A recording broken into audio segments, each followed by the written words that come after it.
Hello viewers, welcome back to my channel. இப்போ என்ன பார்க்க போகிறோம்னா, இன்றைக்கி மாலைபட்சம் சமையலும் டிஃபனும் தான் பார்க்க போகிறோம். ரொம்ப ரொம்ப ஈஸியான இன்ட்ரெஸ்டிங்கான டிஃபன் கூட. முக்கியமாக எல்லாருக்குமே ரொம்ப ரொம்ப பிடிச்ச அந்த நாளே டிஃபன் எப்படி பண்ணலான்னு பார்க்கலாமா? அவங்க வீடியோக்குள்ளே போகலாம். லஞ்சுக்கு வத்த குழம்பும் பீன்ஸ் பொரியலும் தான் பண்ணியிருக்கேன். வத்த குழம்புக்கு நல்லெண்ணெயில் கடுகு, ஜீரகம், கருவேப்பிலை சேர்த்து தாளிச்சாச்சு. கொஞ்சம் பெருங்காயம், கொஞ்சம் மணத்தக்காளி தாளித்தல். இந்த எண்ணெயிலேயே இது சாம்பார் பொடி 1 டீஸ்பூன், வத்த குழம்பு பொடி 1 டீஸ்பூன், மஞ்சள் பொடி 1/2 டீஸ்பூன் சேர்த்து ஒரு தடவை இந்த மாதிரி கிளறி விட்டுக்கலாம். வத்த குழம்பு பொடி நம்ம சேனலில் ஏற்கனவே அப்லோட் பண்ணியிருக்கேன். இப்போ கூட மாலைபட்சம் சமையல்னு போட்டதில் குழம்பு வெரைட்டிஸில் பிட்லா குழம்புன்னு பாகற்காய் போட்டு பண்ணேன். பொடி போட்ட பிட்லான்னு அந்த இதில் இந்த பொடி வறுத்து காமிச்சிருந்தேன். அதுதான் வத்த குழம்பு பொடியாக யூஸ் பண்ணுவோம். இப்போ இதை வறுப்பட்டாச்சு.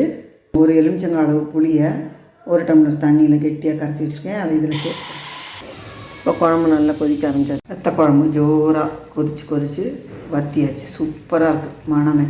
இப்போ இதுக்கு உப்பு சேர்த்துக்கிறேன். இப்போ இதில் 1 டீஸ்பூன் அளவு வெல்லம் சேர்த்துக்கிறேன். இது வெல்லம் சேர்க்கும்போது தான் இதோட டேஸ்ட் சூப்பராக இருக்கும். நம்ம சேனலில் விதவிதமாக வத்த குழம்பு செஞ்சு காமிச்சிருக்கேன். இப்போ நம்ம வத்த குழம்பு ரெடி. ரொம்ப ரொம்ப ஜோராக இருக்கும். வத்த குழம்புக்கு தொட்டுக்க பீன்ஸ் கறி தான் பண்ண போகிறேன். இது 300 கிராம் பீன்ஸை பொடியாக நறுக்கி அலம்பி வச்சுருக்கேன். வானிலையில் 1 டீஸ்பூன் தேங்காய் எண்ணெய் சூடு பண்ணி இதில் கடுகு, உளுத்தம்பருப்பு, ஜீரகம், மிளகா வத்தல் உடைச்சது 1 சேர்த்து தாளித்து 1 டேபிள் ஸ்பூன் பயத்தம்பருப்பை ஒரு 10 நிமிஷம் ஊற வச்சுருந்தேன். இதை இந்த தண்ணியோடையே இதில் சேர்த்துக்கலாம். 1/4 டீஸ்பூன் மஞ்சப்பொடி சேர்த்து இதை 1 நிமிஷம் வேக விட்டுக்கலாம். 1 நிமிஷம் வெந்ததும் இந்த நறுக்கி வச்சுக்கிற பீன்ஸ் இதில் சேர்த்துக்கலாம். இது நல்லா கலந்து கொஞ்சம் வதங்கட்டும். பாதி வதங்கினதுக்கப்புறம் இதுக்கு உப்பு சேர்த்துக்கலாம். பீன்ஸ் பாதி வெந்தாச்சு. இதுக்கு தேவையான உப்பு சேர்த்துக்கலாம். நல்லா கலந்து விட்டு 1 நிமிஷம் வேக விட்டுக்கலாம். இப்போ பீன்ஸ் நல்ல தண்ணியெல்லாம் வற்றி வதங்கியாச்சு. இதில் ஒரு 3 டேபிள் ஸ்பூன் அளவு தேங்காய் தூள் சேர்த்துக்கலாம். இதை சேர்த்து நல்லா கலந்து ஸ்டவ் ஆஃப் பண்ணிடலாம். நம்ம பீன்ஸ் கறியும் ரெடி. வணக்க வத்த குழம்பு, அதுக்கு தொட்டுக்கிறதுக்கு பீன்ஸ் கறி. நீங்கள் விருப்பப்பட்டால் இது கூடவே ஒரு தயிர் பச்சடியும் வச்சுக்கலாம். ரொம்ப ஜோராக இருக்கும். சிம்பிளான சமையல் தான், பட் ரொம்பவே டேஸ்டியாக இருக்கும். வயிறும் ஃபில்லிங்காக இருக்கும்.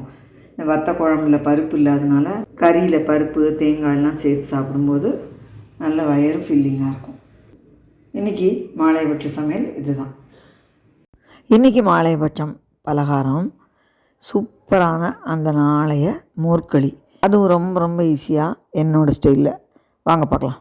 மோர்களிக்கு இது 1.5 கப்பு அரிசி மாவு. கடையில் வாங்கின அரிசி மாவு தான், பதப்படுத்தின மாவெல்லாம் இல்லை. எவ்வளவு அரிசி மாவு எடுத்தோமோ அதுக்கு 2 பங்கு மோர். நல்லா 1.5 கப்பு எடுத்துட்டுருக்கேன்.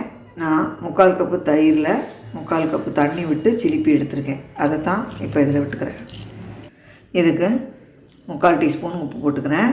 நான் மோர் மிளகாத்தல் தாளித்து கொட்ட போகிறேன். அதுலேயும் கொஞ்சம் உப்பு இருக்கும். இதை ஃபுல்லாக அந்த கட்டியெல்லாம் கரைச்சி விட்டுக்கலாம்.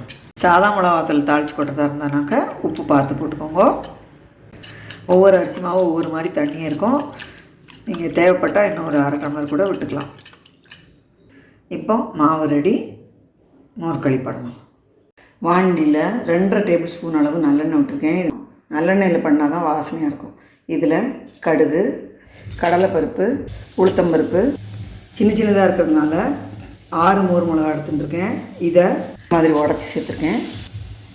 இது கூட கருவேப்பிலை, பெருங்காய பொடி, கொஞ்சமாக ஜீரகம் போட்டுக்கிறேன். இது ஆப்ஷனல் தான். ஜீரணம் நன்னா ஆகும் நிறைய எண்ணெய் விடுறதுனால, அதுக்காக சேர்த்துருக்கேன். ஜீரகத்துக்கு பதிலாக ஓமமும் சேர்த்து பண்ணி காமிச்சிருக்கேன். இந்த மாதிரி எல்லாமே வறுப்பட்டதும் கொஞ்சமாக 1 பிஞ்சு வெந்தயப்பொடி சேர்த்துக்கிறேன். வறுத்து பொடித்த வெந்தயப்பொடி இருந்ததுன்னா அதையும் சேர்த்துக்கலாம். இது போடும்போது அதோடய ஃப்ளேவரும் டேஸ்ட்டும் ரொம்ப டிஃப்ரெண்ட்டாக இருக்கும். கரைச்சி வச்சுருந்த அரிசி மாவும் மோரும் உப்பும் சேர்ந்த கலவை இதில் சேர்த்துட்டேன். இப்போ இதை கைவிடாமல் கிண்டணும். ஸ்டவ்வை மீடியம் ஃப்ளேமில் வச்சு கிண்டணும். அப்போ தான் அது நல்ல ஒன்று போல் வெந்து வரும். ரொம்ப ரொம்ப சூப்பராக இருக்கும். அதுவும் கொஞ்சம் புளிச்ச மோர் இருந்தால் தான் ரொம்பவே ஜோராக இருக்கும். அதோட இந்த மோர் மிளகாயும் சேர்த்து பண்ணும்போது அதோட டேஸ்ட்டே வேறு லெவல். மோர் மிளகாய் இல்லைன்னா சாதா மிளகா வத்தல் சேர்த்துக்கலாம். நம்ம மோர் களி ஜோராக ரெடி எடுத்து பாருங்க. மேலாக இன்னும் கொஞ்சம் எண்ணெய் விட்டுக்கிறேன். 1/2 டேபிள் ஸ்பூன் அளவு எண்ணெய் விட்டுருக்கேன். நல்லா மணக்க மணக்க சூப்பரான மோர் களி ரெடி ஆகிடுது. இதை பிளேட்டில் போட்டு துண்டமும் போடலாம். ஆறினதுக்கப்புறம் இப்படியேவும் சாப்பிட்லாம். அந்த மாதிரியும் செஞ்சு காமிச்சிருக்கேன் நம்ம சேனலில். இந்த வெந்தய பொடி போட்டுக்கிறதுனால இதோட டேஸ்ட்டே அந்த ஃப்ளேவரே ரொம்ப டிஃப்ரெண்ட்டாக சூப்பராக இருக்கும். ஜீரகமும் வெந்தயமும் மணத்துண்டு.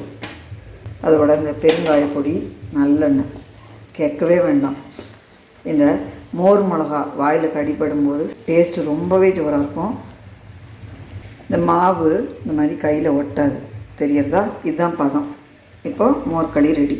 இப்போ நம்ம சூப்பரான மோர் களி ரெடி.